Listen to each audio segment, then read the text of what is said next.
Halo teman-teman, pada kesempatan kali ini Miss Santuti dan Miss Esther akan menyampaikan materi tentang pertumbuhan dan perkembangan tumbuhan, tema 3A, subtema 4, pembelajaran 2. Mari kita simak bersama-sama ya.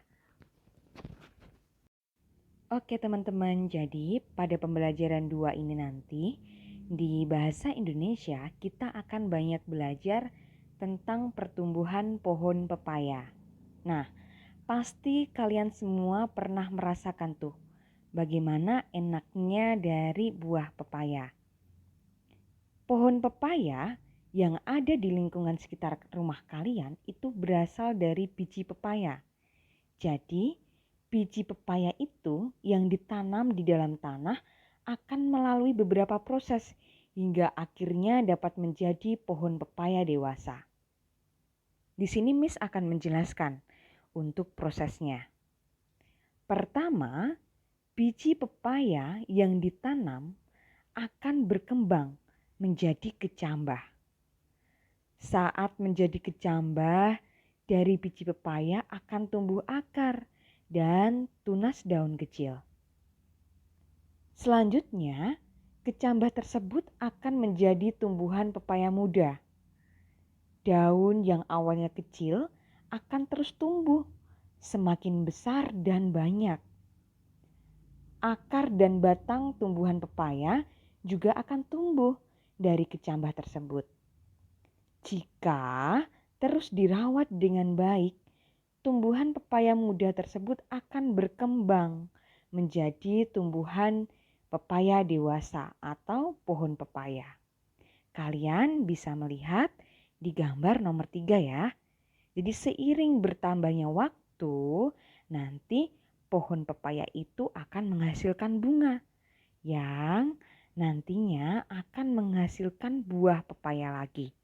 Seperti itu siklus dari pertumbuhan pohon pepaya.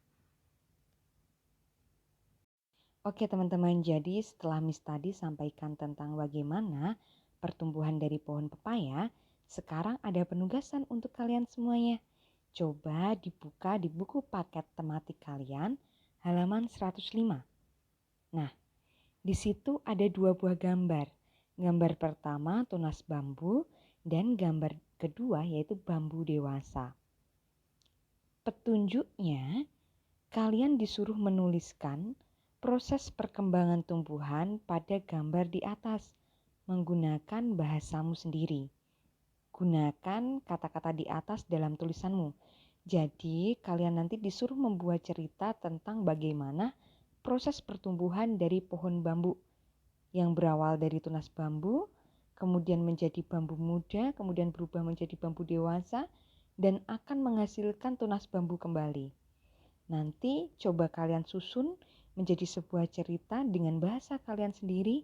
Yang penting di dalam cerita tersebut saling berkaitan dan sesuai. Seperti itu. Oke teman-teman, jadi setelah tadi kita belajar bersama tentang bagaimana proses pertumbuhan dari pohon pepaya, kemudian penugasan tentang pertumbuhan bambu. Nah, selanjutnya kita akan belajar tentang PPKN, arti dari sebuah kerjasama. Miss mau tanya ke kalian semuanya, pernahkah kalian bekerja sama saat bermain? Pasti jawabannya pernah kan? Nah, kerjasama merupakan kegiatan yang dilakukan secara bersama-sama untuk mencapai tujuan bersama. Contohnya seperti ini, ketika kalian bersama-sama sedang bermain sepak bola, pasti tujuannya satu, gimana caranya biar kita dapat mencetak gol. Kemudian kerjasama dapat menumbuhkan kebersamaan. Selain itu, suasana akan menjadi rukun dan nyaman. Sikap bersatu dalam permainan kelompok dapat dilakukan dengan cara tidak saling menyalahkan ketika mengalami kekalahan. Pada permainan tertentu, jika tidak bekerja sama saat bermain, maka akan membahayakan antara diri kita dengan orang lain. Jadi sebenarnya kerjasama itu sangat diperlukan dalam hal apapun. Nah, ada beberapa contoh permainan yang membutuhkan kerjasama antar tim. Yang pertama, kalian bisa lihat gambar. Di situ ada anak-anak yang sedang bermain tarik tambang. Dan di gambar yang kedua, itu ada anak-anak yang sedang bermain sepak bola. Selain itu, banyak lagi permainan lainnya yang membutuhkan kerjasama. Begitu ya teman-teman. Nah, setelah kita belajar bersama-sama tentang fungsi dari kerjasama, kemudian apa itu kerjasama, dan contoh-contoh permainan yang memerlukan kerjasama, di sini Miss ada penugasan untuk kalian semuanya di halaman 105. Menurut kamu, apa akibat jika kita tidak mau bekerja sama dengan orang lain? Jelaskan pendapatmu. Jadi untuk penugasan yang pertama tadi, kalian bisa menuliskan di buku Bahasa Indonesia. Untuk yang kedua ini, kalian nulisnya di buku PPKN ya. Jika masih ada yang kurang dimengerti, silahkan langsung hubungi Miss Santuti atau Miss Esther. Begitu. Demikian tadi penjelasan dari Miss Santuti dan Miss Esther di pembelajaran 2. Terima kasih banyak sudah menyimak video Miss dari awal sampai akhir. Selamat belajar teman-teman semuanya.